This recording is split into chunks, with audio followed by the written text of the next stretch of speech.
अस्सलाम वालेकुम रहमतुल्लाहि वबरकातुहू। मैं खाकसार खालिद खान अहमदनगर दक्कन अहमद शाह के अहमदनगर से बात कर रहा हूँ। अल्लाह ताला ने आदम अलैहिस्सलाम को माँ हुआ को जन्नत से श्रीलंका सिलोन सरनद्वीप में वहाँ पर जो है तो उतार दिया था। आदम अलैहिस्सलाम ने माफ़ी मांगे जो गलती करे थे जन्नत में, तो उनकी दुआ कबूल हुई और अल्लाह ताला ने फरमाया तेरी दुआ कबूल हुई, अब एक मुद्दत तक कुछ तू इस दुनिया में रहेगा और तू मैं यहाँ का ये आदम नगर है दुनिया तेरे लिए, तू पहला नागरिक है दुनिया का और ती को मैं ये नागरिकता दे रहा यहाँ की पहली, और ये आदम नगर की हिफाजत की जिम्मेदारी भी तेरे को दे रहा मैं। दुनिया का पहला इंसान जन्नत में रहता था, वो भारत में उतरा श्रीलंका में और उसको नागरिकता दिया अल्लाह ने, और यहाँ की जिम्मेदारी सौंपा कि देख मेरा तेरा दुश्मन शैतान मलून यमराज है, जन्नत में आके बहकाया था उसने, तो तिको उसके धोखे में आया था, तो तूने गुनाह किया था, तो मैंने तिको उस गुनाह की सज़ा दिया, दुनिया में फेंक दिया, जन्नत से निकाल दिया। अब सुन तिको वापिस जन्नत में जाना है, यहाँ पर मेरे हुक्म पे चलेगा, मैं तिको दुनिया का हाकिम बना रहा, तो पूरी मखलूक पे मेरा हुक्म चलाएगा, मैं तिको सब चीज़ सिखा दूंगा, तो मेरे दरबार भी आबाद कर यहाँ, और वहाँ पे बस्तियाँ बसा इंसानी, उनको घरदार बना के दे उस ज़मीन पर, उनको खेती बाड़ी में काम दे, हर काम उनको दे, उनके घरदार बसा के दे, उनको इल्म सिखा, अमल करने की दावत दे और ख़ुद भी अमल कर। तो मैं ये तो पूरी दावत देंगे तू यहाँ मुकम्मल ये अल्लाह के दीन की तबलीग दावत तबलीग इस्लाह करेगा और मलून की से बचने की इनको हिदायत करेगा, फिर मैं तेरे से इसका पूरा हिसाब लूँगा मेरे पास आने के बाद में, कि तू इसमें खरा उतरा फिर हिसाब होगा तेरा, फिर तेरा को जन्नत में डालने का दोज़ख में डालने का, इसके बाद में तेरा हिसाब होगा वो, क्योंकि जन्नत तेरी नस्लों के लिए बनाया था मैंने क्या।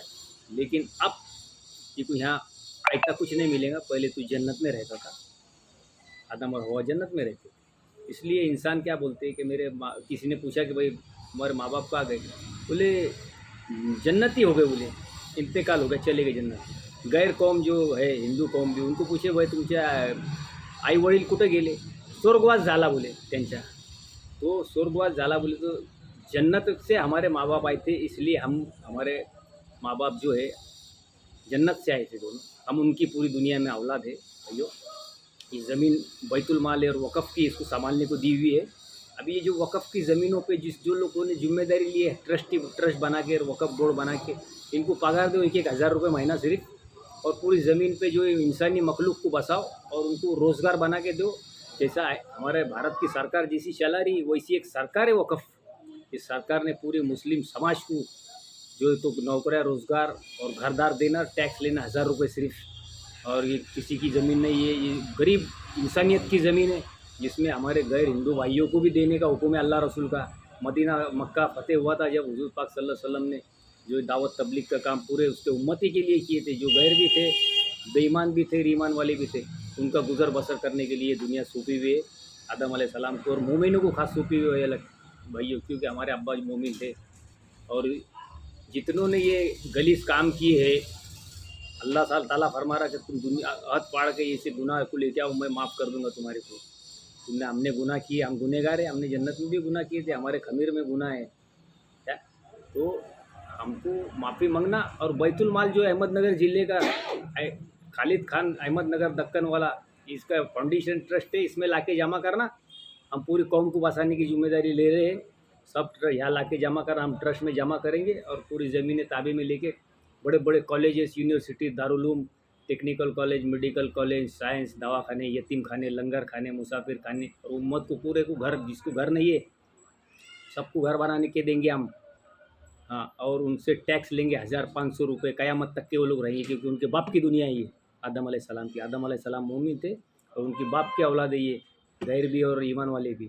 तो भाइयों ये जो धोखेबाजी चल रही है, जैसा शैतान ने फरिश्ते का भेस लेके जन्नत में घुसा था, वैसा उसको साथ दिए बाकी के जो लोगों ने, इनने तौबा कर लेना अभी मरने से पहले, क्या अल्लाह माफ़ कर दे हमको, ये बैतुल माल की ज़मीन महाराष्ट्र दक्कन दक्षिण की पूरे अहमद अहमदनगर के अंदर नेमत फाउंडेशन और हबीब स्वतंत्र सेनानी हबीब खान फाउंडेशन के अंदर हम जमा कर रहे हैं। तो इनने जिम्मेदारी लेना, हम सब इसका बंदोबस्त करेंगे। हम वक़्फ़ में जाएंगे, सुप्रीम कोर्ट जाएंगे, सब तरफ जाएंगे। और वही भारत की सरकार, supreme court, high court, Bharat का लश्कर, पुलिस फोर्स, वकील, जज, ये सच्ची लोगों के साथ में है। तो वक़्फ़ की ज़मीन बैतुल माल है, समाज की है, ये मालिक है, ये बिक नहीं सकती। तो भैया कायदे से काम करो। तलवार लो हाथ में, ये तलवार, ये वाली तलवार हाथ में लो, इस या इसी ये तलवार हाथ में लो, इससे काम करो। अल्लाह रसूल का हुक्म है, कलम चलाओ क्या। और हमारा दीन हक जो है फसाद नहीं, फसाद का हुक्म नहीं देता। इस्लाही तरीके से हम ये काम करते हैं, काम करना चाहिए भाइयों। तो अच्छी तरह से समझ जाओ, जिसने गुनाह करा, बैतुल माल की ज़मीन बेच के, जन्नत को बेच के दोज़ख लिया, अल्लाह ताला से माफ़ी मांगो। अल्लाह के दरबारों को आबाद करने का और उम्मत को जो है तो तकलीफ़ से दूर करने के लिए दुनिया सौंपी हुई है हमारे। तौबा करो। और सब ज़मीनें जो है तुमको काम को रहने का ट्रस्ट में काम को रहो, मजूरी लो सिर्फ। और ज़मीना पे तुमको काम करते आता है, कैसे जिसते को भारत में घर नहीं है उसको को ज़मीन दे के, घर बना के दे के 1500 रुपये टैक्स लो। और वहाँ सबसे पहले दीनी मराकिज़ और इल्म के मराकिज़ खोलो और इनको रोज़गार दो पूरी उम्मत को। ये हमारे अब्बा को अल्लाह ताला ने जो दावत इस्लाह का काम दिया था और ये दुनिया की ज़मीन को सौंपा था, उसके ऊपर पूरा अमल कर लो। और अपनी अकल से काम मत करो, कुरान और हदीस की रोशनी में काम करो। मैं खाकसार खालिद खान, अहमदनगर, दक्कन वाला। अस्सलाम वालेकुम रहमतुल्लाह।